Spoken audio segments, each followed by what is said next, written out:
Hey there, I'm Nicole from Startup Fashion, and in this video I am going to be talking about 6 marketing ideas for when you have no budget.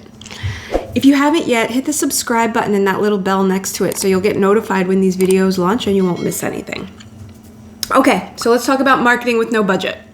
So as a startup, you have a lot of expenses, and I understand that it's often going to feel like so much of your money is going into developing this product and you don't have a lot left over to market it, but you have to market it or nobody's going to buy it.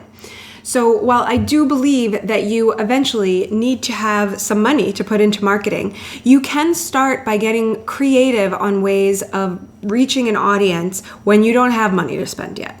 So let's talk about those. Number 1, you want to create and share really great content.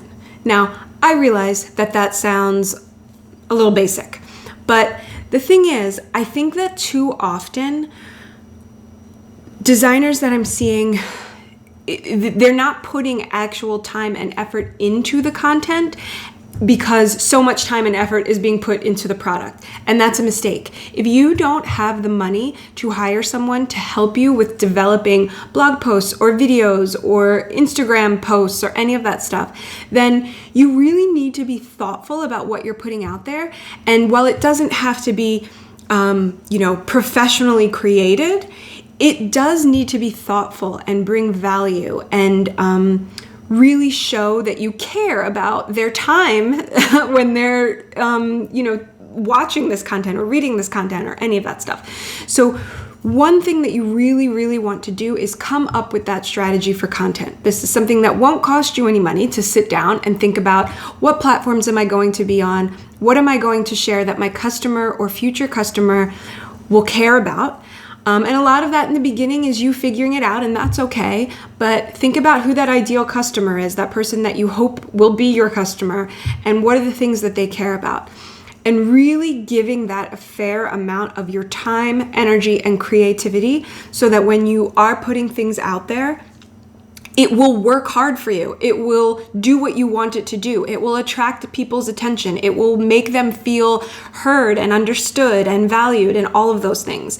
So while it's easy to quickly dismiss, create really valuable content, I'm going to challenge you to really think about that and ask yourself, am I doing that? And if not, what needs to change? How can I do this better? Because as, maybe frustrating as it may sound, content, that general word that is all over the place, is an important point or an important way to market yourself. And it's at the basis of everything you're doing, especially when you have no money to spend to have anybody else do it for you. So that's number 1. Number 2, create your own PR. You probably don't have the budget to hire someone to help you with PR. Most startups do not. And that's okay, and actually can be a really good thing, because what you're able to do is start developing relationships with journalists, with people, podcast people, all of, people in the media, yourself. Start developing those relationships so that you're not hiring a PR agency where those relationships exist between the PR agency and the media people. Those relationships are existing between you and the media people. So I'm not saying it's easy, but it is absolutely possible. It requires a plan. It requires consistency, like pretty much everything in business. And it requires you to sit down and mark off time on your calendar where this is going to be your focus. So start developing these relationships by sharing the work of these journalists or podcasters or YouTube people or whoever it is that has nothing to do with you. Start by just sharing what they're doing. Build up that relationship so that you can get to a point where you are pitching them and something in the back of their mind is like, I know this name, I know this brand name, why? And it's because you've been sharing their stuff and caring about them, giving before you're taking anything. So this is something that with enough planning, with blocks in your calendar, with consistency, can become effective and doesn't require any money. So something you want to keep in mind throughout all of these tips that I'm sharing is that we're talking about stuff that doesn't require money. So the flip side of that is it's going to require time. There's one of those two resources has to happen in order for, efforts to work.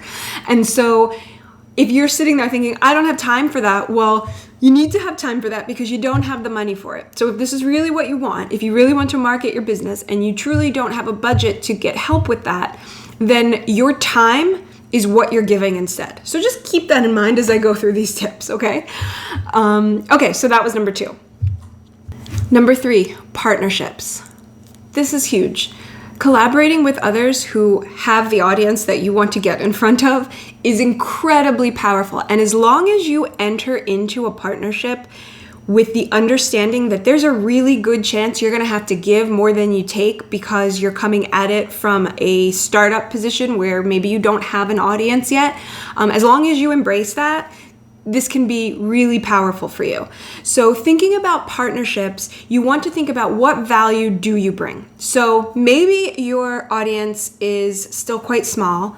However, the small audience you have is so engaged with you, listens to you, opens all of your emails. You may have a small list of only a couple of hundred people, but you may have an open rate of like 80% because they're just so connected to you. There's so much value in that.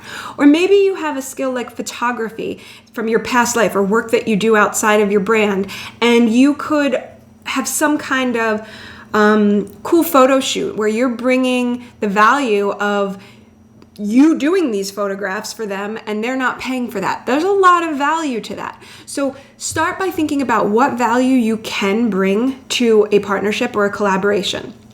Then when you want to reach out, don't just reach out and say, hey, I'd love to collaborate. Do you want to talk about what we could possibly do together? Definitely have a few ideas. Make it clear. I'd love to collaborate with you. In a sentence, here's why, and here are a couple of ideas I have. Don't make it like this super long email, but show that person that you've thought about this, and then your call to action is, do you have 15 minutes to get on a call to talk more about this? So that way you're presenting the ideas to them. You're not making them work for anything early on when they don't know you yet, or maybe they do know you, but nothing had been presented up until this point. Don't just leave an open-ended email with the expectation that they're going to come up with ideas. So collaboration and partnership is such a powerful way to reach this audience, but you just want to make sure that you're coming at it from a place of giving and a place of a collaborative mindset. Like, okay, we're in this together. Let's make it happen.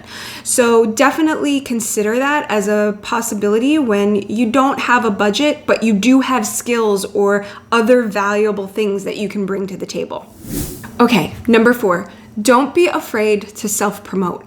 This one is interesting because I think that as creatives, you maybe don't think of yourself as a salesperson. And when you're thinking about selling, it feels weird and you're worried about self-promoting. But the fact is, you need to make people aware of what you're doing, what you have to sell. And a big mistake I see often is this reluctance to make people aware of it for fear of coming off as salesy.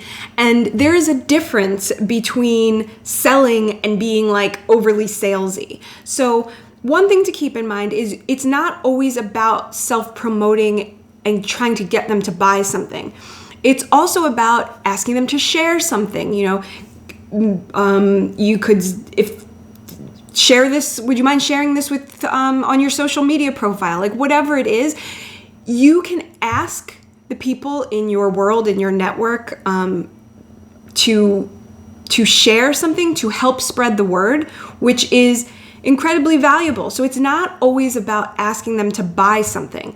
So getting yourself into this mindset of talking about what you do and selling and being okay with that.